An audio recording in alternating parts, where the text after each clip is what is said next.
We sent a camera crew on a middle school field trip in Arizona just to see if their sustainability-minded teacher had any influence on the way that they think and see the world. Take a look at what these 6th and 7th graders have to say.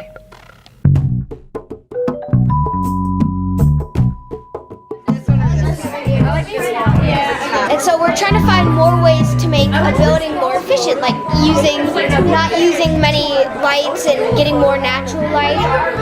The difference between fossil fuels and natural resources and renewable resources is that fossil fuels, they take so long to make that once we use them all up, we'll have to wait a really long time before we can get even a tiny bit of them, like enough to last us a day. Sustainability is like the conservation versus resources.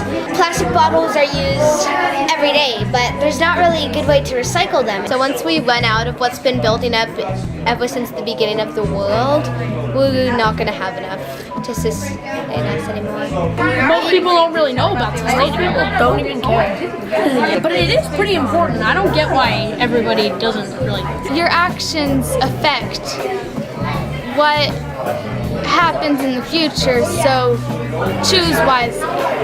Essentially, we need to preserve the environment to allow future peoples and current peoples to use resources that we have. Our generation is going to inherit the earth, and so we need to take care of it by not using up all of Earth's resources and by trying to preserve everything on Earth so humanity is able to exist for as long as possible. Have a fun time and don't use a lot of fossil fuels. John Dewey, who's considered the father of the modern American education system, noted that the purpose of education is to transfer knowledge and prepare young people to participate in a democratic society. So when you think about it, sustainability is a great way to connect students with these ideas. More than ever before, we're closely interconnected with people all over the world. We need young minds who are ready to challenge the status quo and look at the big picture so they can ensure a better tomorrow for everyone. How can teachers take on this challenge? By jumping in. If it seems like a daunting task to take on some of these topics with 2nd graders, for example, try looking critically at local issues in your community or school. With 5th graders, have them write down what they had for dinner last night, and then have them do a bit of research. Where did their food come from? How many miles did it have to travel to get to their dinner plates? But these are just a few quick ideas, and I'm sure you're bursting with thoughts of your own at this point. Bringing sustainability into the classroom is an opportunity for you to be creative and for your students to become innovators and agents of change. Sustainability topics can even be transferred to the youngest of minds. Our team worked with preschoolers and their teachers just to prove it. Check it out. I'm Omaya, and we are in the Mary Lou Fulton Teachers College preschool today.